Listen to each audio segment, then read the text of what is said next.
बंधु माने 31 मई 2026 रविवार दिन पड़िबाकु जाउछि मल पूर्णिमा। तो बंधु माने एही दिन ठारू आपणकर जीवन रे किछि परिवर्तन हेबा पई जाउछि, कारण एहा परे किछि प्रमुख ग्रह मानकर राशि परिवर्तन हेबा पई जाउछि एवं एहार गभीर प्रभाव आपणक जीवन उपरे पड़िबा पई जाउछि।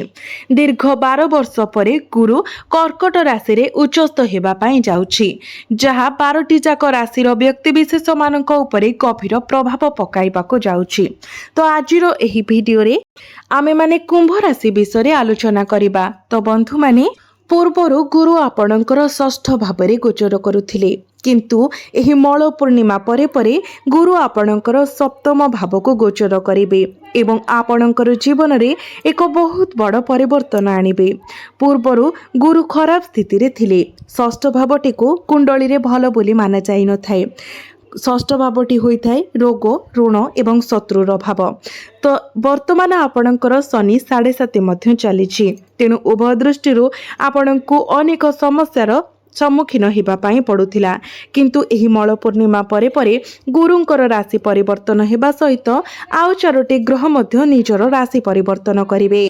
गुरुंक परे परे शुक्र, सूर्य, मंगल एवं बुध मध्य निजर राशि परिवर्तन करिवे। तेबे एही मल पूर्णिमा परे परे आपनकु केउ सब क्षेत्र रे सफलता मिलिबाकु जाउछि एवं केउ क्षेत्र रे आपनकु सतर्कतार आवश्यकता रहुछि। आपनकर जीवनर केउ सब बड़ स्वप्न पूर्ण हेबा पई जाउछि, केउ सब सफलता आपनकु अपेक्षा करि रहिछि एवं केउ सब क्षेत्र रे आपनकु प्रतिकारर आवश्यकता रहिछि। से विषय आजिरो एही भिडियो रे आमे माने विस्तार भाବରେ आलोचना करिबा। तेणु आपण माने भिडियोटी को स्किप न करी शेष पर्यंत निश्चय देखंतु एवं भिडियोटी को लाइक करी चैनलटी को सब्सक्राइब करि दियंतु। कमेंट बॉक्स रे भक्ति एवं श्रद्धार सहित जय श्री विष्णु जय मां लक्ष्मी अवश्य लिखंतु। बंधु माने दीर्घ 12 वर्षर व्यवधान परे देवगुरु बृहस्पति 2 जून को कर्कट राशि रे उच्चस्थ हेबे।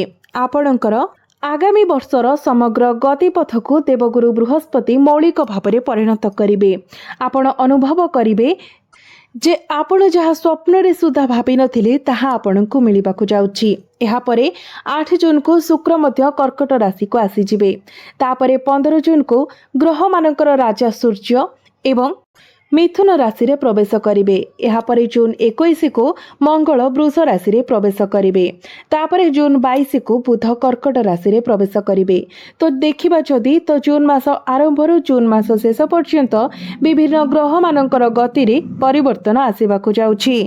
तो बंधु माने जून 2 तारिख को गुरु आपणकर षष्ठ भाव में प्रवेश करिवे। एहा परे परे शुक्र एवं बुध मध्य आपणकर षष्ठ भाव को आसीजिवे। तो जून 2 तारिख पर ठारू आपणकर शत्रु मानक पई विनाशर समय आसीजिवो।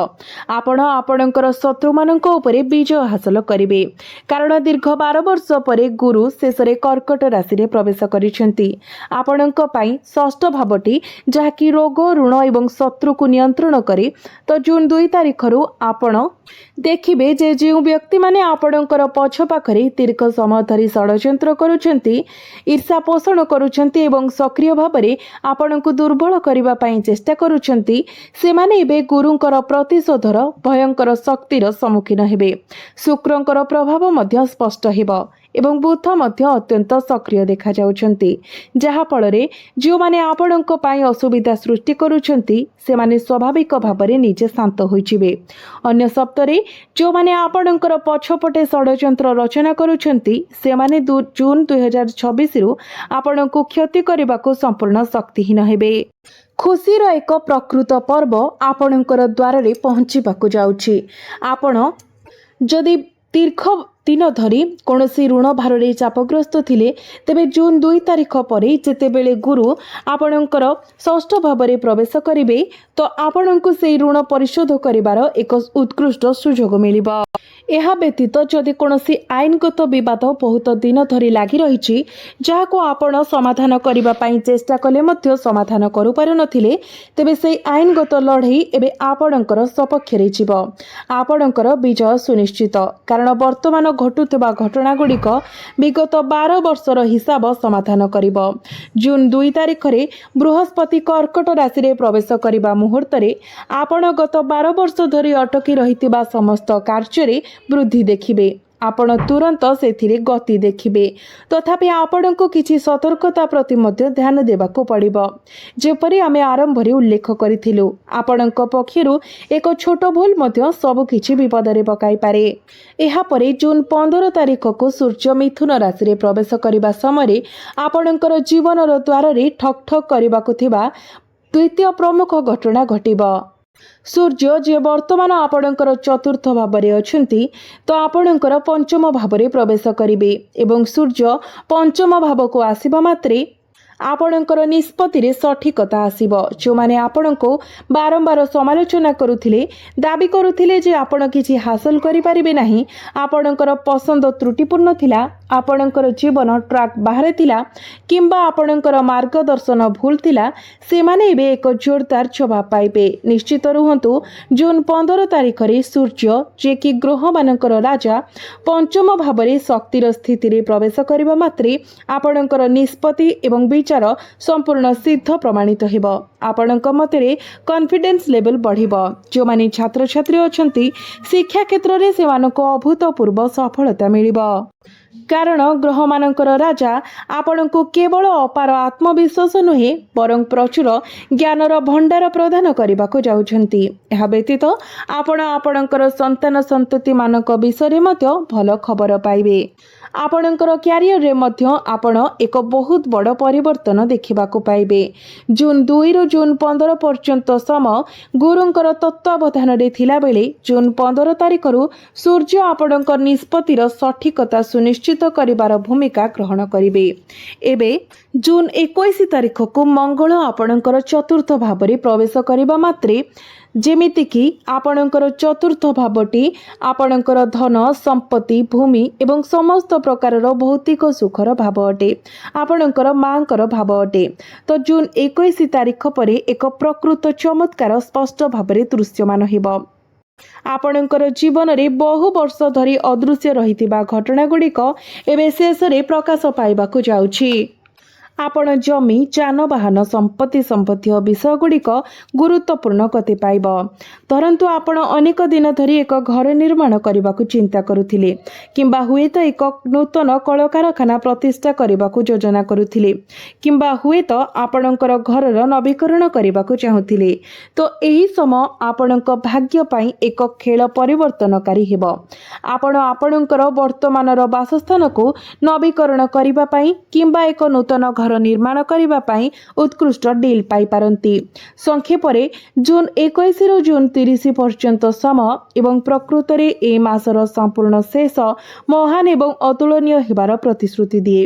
ମଙ୍ଗଳ ଆପଣଙ୍କର ଚତୁର୍ଥ ଭାବରେ ଅତ୍ୟନ୍ତ ଅନୁକୂଳ ଭାବରେ ଅବସ୍ଥିତ ହୋଇଥିବାରୁ ଅନେକ ନୂତନ ସୁଯୋଗ ଆପଣଙ୍କର ଦ୍ୱାରକୁ ଠକ୍ ଠକ୍ କରିବ, ଯେତେବେଳେ କି ଆପଣଙ୍କର ଭୟ କରିବାର କୌଣସି ଆବଶ୍ୟକତା ନାହିଁ। ଆପଣଙ୍କୁ କେବଳ 3ଟି କଥା ମନେ ରଖିବାକୁ ପଡ଼ିବ। ଏହି ସମଗ୍ର ମାସରେ ଆପଣଙ୍କୁ 3ଟି ନିର୍ଦ୍ଦିଷ୍ଟ ଭୁଲ ଠାରୁ ଦୂରେଇ ରହିବା ପାଇଁ ପଡ଼ିବ। ଯଦି ଆପଣ ଏହି 3ଟି ଭୁଲ କରନ୍ତି, ତେବେ ଆପଣଙ୍କ ପାଖକୁ ଆସୁଥିବା ଧନର ଦେବୀ ମା ଲକ୍ଷ୍ମୀ ଅସନ୍ତୁଷ୍ଟ ହୋଇ ମୁହଁ ଫେରାଇ ନେବେ। ଆପଣଙ୍କର ହାତକୁ ଆସୁଥିବା ଟଙ୍କା ଆଖି ପିଛୁଳାକେ ଅଦୃଶ୍ୟ ହୋଇଯିବ। ତ ବନ୍ଧୁମାନେ, ଯେହେତୁ ଆପଣଙ୍କର ଷଷ୍ଠ ଭାବରେ ଏକ ଗୁରୁତ୍ୱପୂର୍ଣ୍ଣ ଗ୍ରହ ସଂରଚନା ହେଉଛି, ଯେଉଁଠାରେ ବୃହସ୍ପତି, ଶୁକ୍ର ଏବଂ ବୁଧ ସମଗ୍ର ମାସ ତମାମ ଏକତ୍ରିତ ହେବେ, ତ ଆମେ ଆପଣଙ୍କୁ ପୂର୍ବରୁ ଜଣାଇଥିଲୁ ଯେ ଜୁନ୍ 2 ତାରିଖରେ ଗୁରୁ କର୍କଟ ରାଶିରେ ପ୍ରବେଶ କରିବେ। ଏହାପରେ ଜୁନ୍ 8 ତାରିଖକୁ ଶୁକ୍ର ମଧ୍ୟ କର୍କଟ ରାଶିରେ ପ୍ରବେଶ କରିବେ ଏବଂ ଜୁନ୍ 22 ତାରିଖକୁ ବୁଧ ମଧ୍ୟ କର୍କଟ ରାଶିରେ ପ୍ରବେଶ କରିବେ, ଅର୍ଥାତ୍ ଆପଣଙ୍କର ଷଷ୍ଠ ଭାବରେ। ଏହି ତୀବ୍ର ଗ୍ରହ କାର୍ଯ୍ୟକଳାପ ମାସ ସାରା ରହିବ। ତ ଆମେ ଆପଣଙ୍କୁ ଏକ ନିର୍ଦ୍ଦିଷ୍ଟ ଚେତାବନୀ ଦେବାକୁ ଚାହୁଁଛୁ। କୌଣସି ପରିସ୍ଥିତିରେ ଭୁଲରେ ମଧ୍ୟ ଆପଣ କାହା ଉପରେ ଅନ୍ଧ ଭଳି ବିଶ୍ୱାସ କରନ୍ତୁ ନାହିଁ, ବିଶେଷ କରି ଆପଣଙ୍କର କ୍ୟାରିୟରରେ। ଯଦି ଆପଣ ଆପଣଙ୍କର କାମ ବିଷୟରେ କାହା ଉପରେ ବିଶ୍ୱାସ କରନ୍ତି, तेबे सही व्यक्ति आपणकर निज मंडलीर केही जणे आपणकर योजना चोरी करि पारंती। सेमाने आपणकर धारणा चोरी करि पारंती। निजको आगको बढ़ाइबा पई निज लाभ पई सेगुडी को कार्यकारी करि पारंती। एबे आपणको ठीक सही स्थान रे छाड़ी दियंती जोठारे आपण आरंभ करिथिले। तो ग्रह मानकर गोचर आपण को एक स्पष्ट चेतावनी देउछि। आपण कहा उपरे भी अंधविश्वास रखंतु नाही। जो माने आपण को देखि हसुछंती से माने प्रकृत रे आपणकर पक्षरे नुहंती। स्वार्थपर व्यक्ति माने केवल निजर स्वार्थ पूरण करिबा एवं निजर लाभ बाहर करिबा पई आपणक सहित संयोग करिबा पई प्रस्तुत।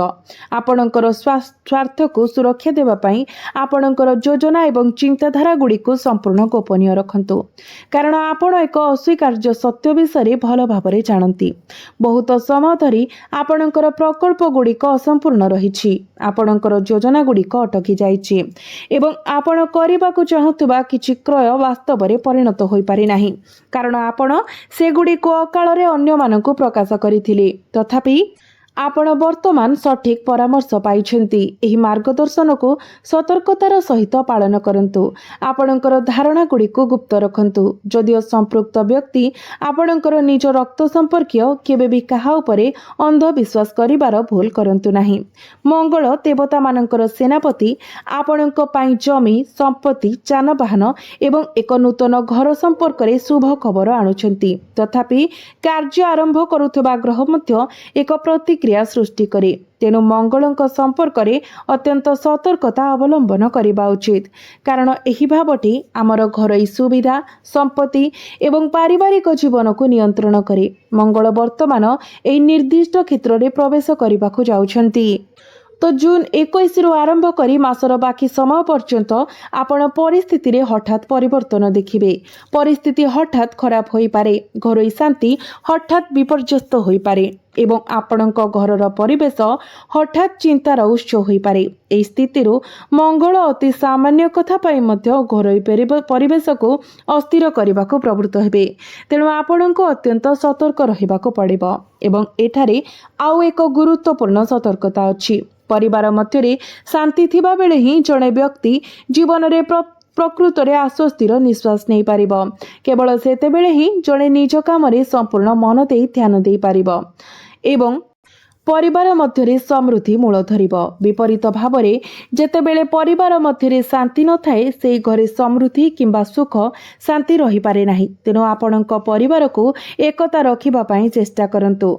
सामान्य विषय एवं छोट प्रसंग को अणदेखा करबा को सिखंतु। एही पद्धति केवल आपणक पई नुहे बरं आपणकर समग्र परिवार पई एक सुरक्षा भाव में कार्य करिबो। यह व्यतीत आपण किसी विषय प्रति विशेष ध्यान रखिबा उचित। चतुर्थ भावर प्रभाव जोगु आपण को जून 21 परे आपणकर मांकर स्वास्थ्यर जत्न नेबाको पड़िबो। आपण क्रोधित थिबा समय कोनोसी निष्पत्ति न नेबा पई सचेतन प्रयास करंतु। क्रोध क्षणस्थायी किंतु यह केवल एक मुहूर्त पई रही थाए। तथापि एथिरे आपणकर समस्त खुशी एवं मनर शांति छड़ाई नेबार शक्ति अछि। जून 2026 रे जदि आपण क्रोधर शिकार हुअंती तेबे आपण को लाभ बदल रे क्षति हेबो। खुशीर उत्सव आपणकर द्वार रे पहुंचीबाकू प्रस्तुत। तथापि आपणकर क्रोध संभाव्य भाव रे से आनंद को दुख रे परिणत करि पारे। या सहित आमे सतर्कतार तृतीय शब्द कहिबा पई चाहूछु। जेहेतु गुरु एवं शुक्र वर्तमान संयोग रे अछंती यह स्वाभाविक जे से माने कोनोसी प्रकार पेट संबंधी समस्या सृष्टि करि पारंती। विशेष करी पाचन संबंधी समस्या। तेणु आपणकर खाद्यपेय प्रति विशेष सतर्क रुहंतु। बाहर खाइबा को संपूर्ण भाव में अवॉइड करंतु। आमे आपणक सहित एबे दुईटी प्रतिकार विषय कहूछु। ए प्रतिकार को जदि आपण पालन करंती तो निश्चित भाव में आपणक पई सुख सौभाग्य वृद्धि हेबार संभावना वृद्धि हेबो एवं जहाँ सब अशुभत्व रहुछि सेगुड़िक मध्य खंडन होइजिब। तो प्रथम प्रतिकार मंगलंकर प्रभाव को कम करिबा पाई जहाँ आपणक घर भितरे शांति एवं सौहार्द्य को विपर्यस्त करुछि। तो सेथिपाई आपण प्रत्येक मंगलवार दिन हनुमान मंदिर परिदर्शन करंतु एवं आपणक सहित अल्प परिमाणर लवंग एवं गुजराती नियंतु। एही लवंग एवं गुजराती को पानपत्र रे गुड़ाई भगवान हनुमान को अर्पण करंतु। नैवेद्य सहित पत्र उपरे गोटिए किंबा 2टी टंकार मुद्रा रखंतु एवं तापरे हनुमान चालीसा पाठ करंतु। जदि संभव हुए तेबे सुंदराकांड मध्य पाठ करि परिबे। यह करिबा द्वारा आपणक कुंडली रे मंगलंकर स्थिति मजबूत हेबो एवं नकारात्मक प्रभाव बदल रे आपणक सकारात्मक प्रभाव प्राप्ति हेबो। आपणक जीवन रे सर्वदा सुख एवं शांति विराजमान हेबो। यह व्यतीत आपण प्रत्येक सोमवार दिन शिवलिंग रे कंचा क्षीर अर्पण करंतु। एथिरे आपण अल्प परिमाणर कला राशि मिश्रण करंतु। यह द्वारा आपण राहुंकर आशीर्वाद पाइबे। आपणकर पूर्वपुरुष माने मध्य आपणक उपरे संतुष्ट हेबे एवं आपणक द्वार रे एते परिमाण रे खुशी नूतन सुजोग एवं धन एकत्रित हेबो जे जून 2 आपणको आपणकर जीवनर समस्त आनंद प्रदान करिवो। तेबे बंधु माने आपणकर जीवन मंगलमय हो, यह ही ईश्वरଙ୍କ निकटरे मोर प्रार्थना। धन्यवाद।